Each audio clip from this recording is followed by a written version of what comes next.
Hi, I'm Purple Streak, and today, thanks to the lovely people at Rainbite, I'm reviewing Reverie, Sweet As Edition for the Nintendo Switch.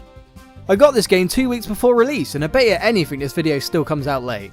I'd also like to state that whilst I got this review copy for free, that won't affect my opinion of this game. If it's terrible, I'll happily tear it down for your entertainment. So with that out of the way, let's get on to the review.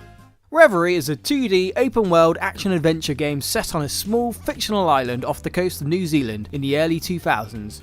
You explore the world through the perspective of Ty, a young boy unravelling a story inspired by Maori legends. If you're wondering why that description seems so professional, it's because that's word for word the press kit description of it.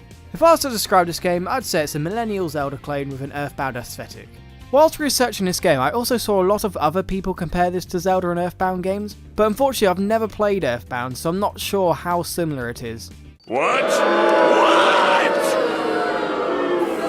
I know, I'll kill myself after this video. But basically, I'm saying this so that if this game does something really obviously lifted from Earthbound, and we end up praising the game for its originality, you'll know it's not just because I'm a terrible, incompetent game reviewer, it's because I'm a terrible, incompetent game reviewer who's also never played Earthbound. Right, moving on. This version is the Nintendo Switch exclusive Sweet As Edition, which means there's a few additions to this game over the original PS4 and PS Vita version, including updated sprites, an item select wheel which makes things easier to select, extra dialogue, in-game achievements, and a nightmare mode. So one quick question you may be asking yourself is, why am I still watching this video? Second is it worth getting this version if you already own the old one? No. I'd love to say yes, but no. There really isn't much difference, honestly. Like, nightmare difficulty mode? I can't imagine that's all that hard and time consuming to program. Okay, accessing code, enemy health equals 200%, and done. Mike, I made a new feature, I'm going for lunch. John, it's been 5 minutes, at least make one more feature before lunch. Fine. If I make this guy say one more line, can we mark that as additional dialogue? Yeah, I guess, but isn't that a bit... Okay, cool, second feature finished, see you in an hour. But if you're deciding between this and the PlayStation version, then definitely get this, as it comes out February 7th, and it's clearly the definitive way to play this game. I've personally ordered a limited edition that comes with a yo-yo for some reason, and once that comes I'll probably do a short follow-up video to show you it, and genuinely I don't regret that decision. You've got to support those indie games, you know? He says after making fun of it. So the game starts off with a bit of an exposition dump in the form of your mother telling you a story.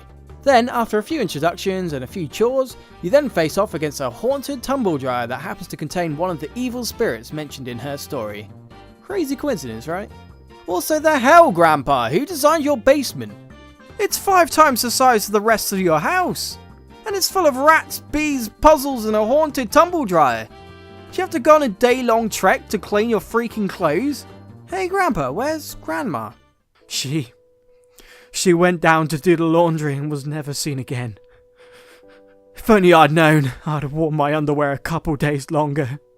This whole section basically hits home the Zelda and Earthbound similarities. If you've played a Zelda game before, you know what to expect here. That's not a bad thing in this case, mind, as Zelda games are some of the best games out there. I just wish the game had something to make it stand out a bit more.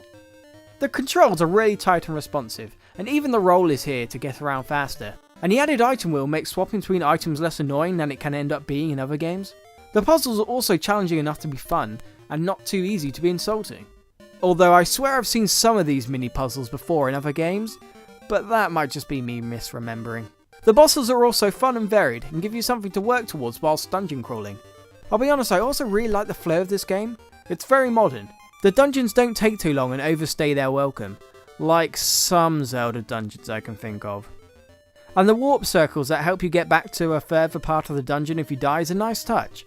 And I'm not too sure if I should like this feature or not, but I do really like the big ol' X that shows you where you roughly need to go next. I hate not knowing what I'm doing in a game. I've spent too much time in Zelda games going from one end of the map to the other, just to find out I was meant to go to a completely different corner of the map so I can get a freaking flute or something. I mean, I'm a YouTuber, I can't be that smart. And don't worry, the X doesn't make the game too easy, as you still have to work out how to actually get to that part of the map, usually solving a puzzle or doing a chore on the way. The next dungeon I face is a forest themed one, again with a nice set of puzzles and then a much more normal boss. Not much to mention. So after that I go exploring. I then find this little girl who needs me to go back to her house to get a shovel she left behind. Thankfully no one's home, so I don't get done for trespassing. Where the hell are her parents anyway? She's just alone at the beach and there's no one at home. Did she kill them and forget the shovel she needed to bury the bodies? This game sure has some dark hidden lore. Anyway, once you come back with it, she goes off to build a sandcastle like she said she would. Not sure how that helps me on my quest, but... Oh! What? Did this little girl seriously just build the third freaking dungeon with puzzles, keys and everything? Why? Could you at least not build it in a straight line so I could just face the boss right away? And to think I went all the way back to your house to bring you your damn shovel. Well, screw you, I'm keeping it, see ya. I really enjoyed this dungeon too.